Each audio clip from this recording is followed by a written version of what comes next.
인터넷에 먼저 찾아보더라고요. 아무리 친구가 의사여도.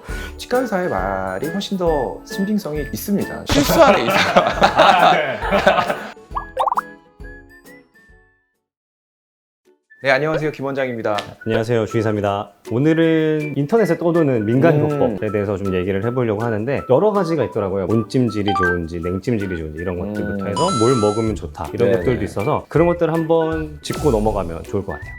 이제 코로나가 끝나서 다들 그쵸. 마스크를 벗고 다니시는데 맞아. 요즘에 미백에 그렇게 관심이 많아요. 맞아요, 왜냐면 미백. 빠르게 효과를 볼 수 그쵸. 있다라고 생각을 하시니까 그러신 것 같은데, 몇 가지를 봤는데 베이킹소다, 아. 이걸로 양치질을 하거나 관리를 하면 치아가 하얘진다. 레몬으로 오. 문질러도 된다. 뭐 바나나 껍질을 문질러서 하얗게 아. 만든다. 이런 내용들이 있던데, 네. 이런 내용들에 대해서 한번 의학적으로 맞는지. 치아만 딱 미백을 하면 좋겠는데 베이킹소다를 뭐 손으로 이렇게 문질러거나 이러면은 잇몸이나 이런 연조직에도 닿게 되거든요. 어느 정도 효과는 있지만 좀 손상이 있죠. 적극적으로 추천드리진 않고요. 바나나 껍질 문지른다든지 뭐 레몬 껍질 문지르든지 이런 거는 좀 피하셨으면 좋겠어요. 레몬 특히 산성분이 있기 때문에 치아를 좀 마모시킬 수도 있고 잇몸에 상처를 낼 수도 있고, 되도록이 좀 피하시는 게 좋을 것 같고, 바나나 껍질이 되게 유명한가 봐요. 옛날에 그 무한도전에서 유재석이 정영돈 이 하얗게 해준다고 이렇게 바나나 껍질을 이렇게 문질렀던 그런 기억이 나는데, 그런 건 좀 피해 주시는 게 좋을 것 같아요.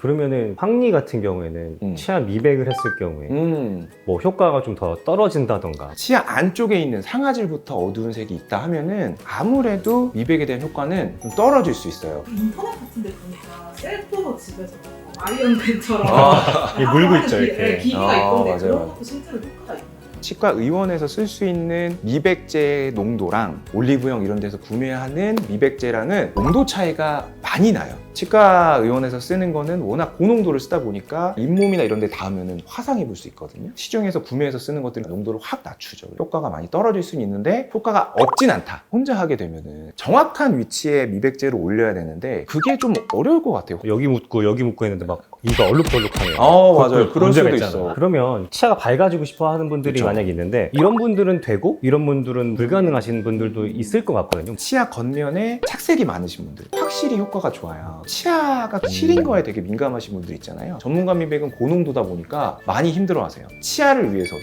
차라리 안 하시는 걸 추천드려요. 그럼 미백은 이제 이렇게 해서 알아봤고, 이가 아프신 분들이 제일 먼저 하시는 게 뭐냐면 인터넷 검색이에요.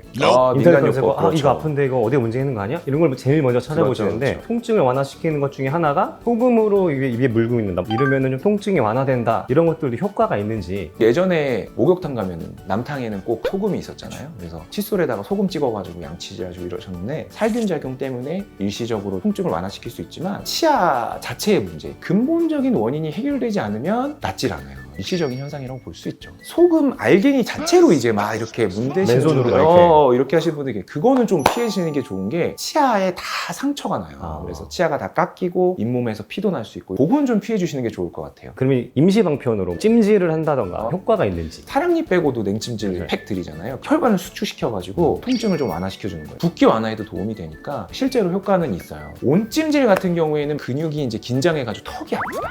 이완시키기 위해서는 온찜질 하는 경우도 있어요. 오늘 이렇게 몇 가지 얘기를 해봤는데, 제 몸이 이렇게 피곤하거나 그러면 입 안에 구멍 뚫린다고 하잖아요. 인터넷에 먼저 찾아보더라고요. 아무리 친구가 의사여도.